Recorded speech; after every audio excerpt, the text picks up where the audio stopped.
Almost 3 years ago, I posted this picture to Facebook. The distinctly British t-shirt, so often a feature of my channel's visual output, found itself that day lost in a sea of stars and stripes. The day was July the 4th, America's Independence Day.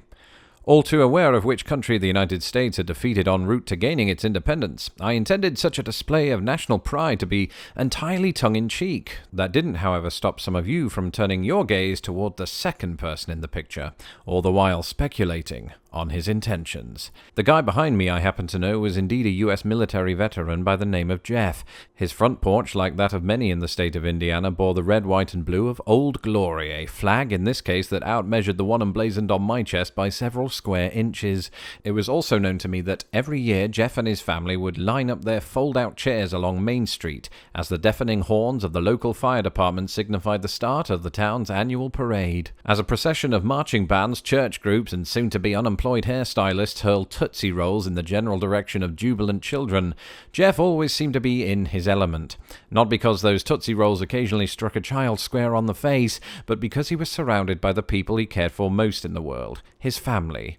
You see, Jeff was, in almost every conceivable sense of the phrase, the standard-bearer for what an American family man looks like. He wore t-shirts displaying the alma maters of all three of his children. He remained ever devoted to his wife, just as she did to him, and I believe he may have even consumed Maxwell House from one of those world's best dad mugs. He lived for his family, which is precisely why, I'm pleased to report, the picture depicts not a man seeking to wring my neck, but one seeking to arrange furniture.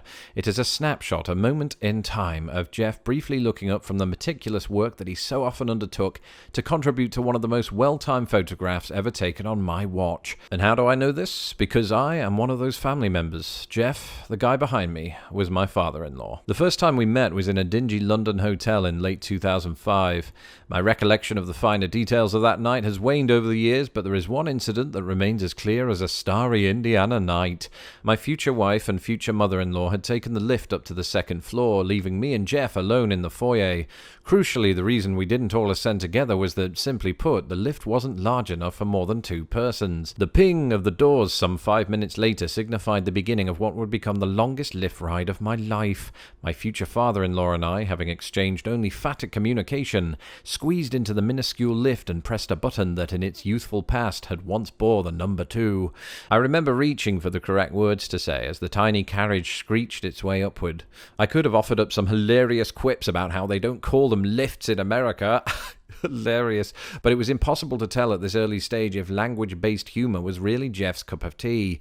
Instead, the only phrase that came to mind, and perhaps the most British, was this: "Nearly there now." I still occasionally shudder when I think of those words, spoken more to assure myself than to initiate small talk. I cannot tell you with any degree of certainty which words, if any, Jeff was reaching for throughout the whole ordeal. It could be that he was completely at ease with the unbearably awkward events unfolding before us. On the other hand, knowing him as I came to do, I wouldn't be surprised if the words "let's be rational" were somehow at the forefront of his mind. Perhaps I needed to hear those words. The lift jarred to a halt in a moment that both underscored and ended a deeply horrifying 37 seconds. We headed to the hotel room, and the moment, thank goodness, was gone. 13 years and thousands of conversations later, I realize now that there are actually countless questions I could have asked him. You see, I came to know of his enlistment with the United States Air Force, which saw him stationed in, among other places, Milton Keynes, England. Indeed, it was his idea for us to visit the highly impressive Museum of the United States Air Force last year in Dayton. I came to know of his influence in education, which saw him become an Indiana Teacher of the Year semi-finalist. I came to know of his devotion to family, something that saw us drive around West Virginia during family reunion time. It's important, but it wasn't near as nice as the one we're staying in right now. Over.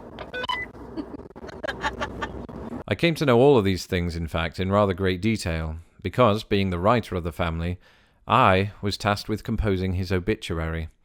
Jeff died on September 28, 2017, following a battle with pancreatic cancer. He always loved and supported this channel. That is great. It really is. Oddly enough, the day after his passing, we experienced a rather large traffic explosion from which the channel continues to benefit, something about which he would be immensely proud. I want it noted here by all connected with Jeff, and even those afar, that his death also coincided with the 93rd anniversary of the world's first round-the-world flight, then navigated by a team of aviators from the United States Army Air Service. In case you're wondering, that was the precursor to the United States Air Force.